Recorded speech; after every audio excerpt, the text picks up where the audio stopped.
যাতে কাৰ আশীৰ্বাদত উজনিৰ পৰা শ শ ট্ৰাক ভৰ্তি গৰু ৰপ্তানি হৈ আছে বাংলাদেশলৈ। মুখ্যমন্ত্ৰী যিটো সময়ত তথা বিজেপি চৰকাৰখনে যিটো সময়ত গৰু সুৰক্ষাৰ কথা কৈ আহিছে, গতিকে আমি সমৰ্থন কৰিছোঁ। পশুধনক সুৰক্ষিতভাৱে ৰাখিছে, আমি ইয়াক সমৰ্থন কৰিছোঁ। মুখ্যমন্ত্ৰী শূন্য সহনশীলতাৰ অসমত কোনে চলাইছে গৰুৰ চিণ্ডিকেট?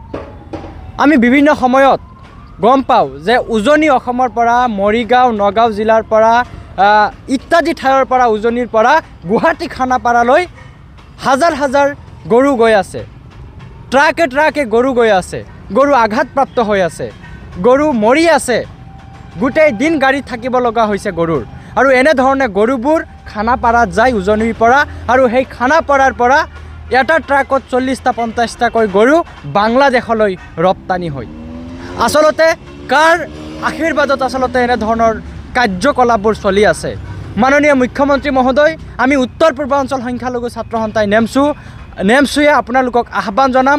আমাৰ যিগৰাকী আৰক্ষী সঞ্চালক প্ৰধান আছে, আৰক্ষী সঞ্চালক প্ৰধানগৰাকীক আমি আহ্বান জনাম যে আপোনালোকে এই সম্পূৰ্ণ বিষয়টো আপোনালোকে তদন্ত হ'ব লাগে।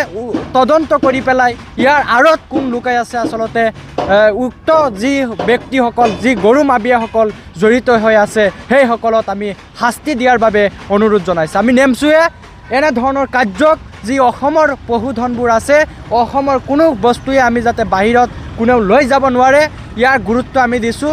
আৰু গতিকে মুখ্যমন্ত্ৰী মহোদয়ক আমি আহ্বান জনাম, আমি আৰক্ষী সঞ্চালক প্ৰধানক পুনৰবাৰ আহ্বান জনাম নেমচুৱে, যাতে কাৰ আশীৰ্বাদত উজনিৰ পৰা শ শ ট্ৰাক ভৰ্তি গৰু ৰপ্তানি হৈ আছে বাংলাদেশলৈ, খানাপাৰাত গৈ পেলাই বাংলাদেশলৈ ৰপ্তানি হৈ আছে, এই ঘটনা সম্পূৰ্ণ তদন্ত হ'ব লাগে। তাৰ বাবে আমি নেমচুৱে আপোনালোকক আহ্বান জনাইছোঁ। চাওক, আচলতে আপুনি যিটো প্ৰশ্ন কৰিছে, গতিকে আপোনালোকে জানে যে গৰুৰ আইন আছে, নীতি নিয়ম আছে, আৰু যিসকল ব্যক্তিয়ে আচলতে গৰুৰ সৰ্বহাৰত, যিসকলে সৰ্বহাৰাকাৰী কৰি আছে, যিসকল জড়িত হৈ আছে, কাৰ ছত্ৰছায়াত চলি আছে এনেধৰণৰ কাৰ্য, আমি ডক্টৰ হিমন্ত বিশ্ব শৰ্মা তথা আইন প্ৰশাসনক আমি আহ্বান জনাম যে কাৰ ছত্ৰছায়াত চলি আছে এনেকুৱা কাৰ্য, এই ঘটনা সম্পূৰ্ণৰূপে তদন্ত হ'ব লাগে, ইহঁতক ধৰিব লাগে, আইনী ব্যৱস্থা ল'ব লাগে, জেলত ভৰাব লাগে। এয়া আমি স্পষ্টভাৱে কৈছোঁ আপোনালোকক।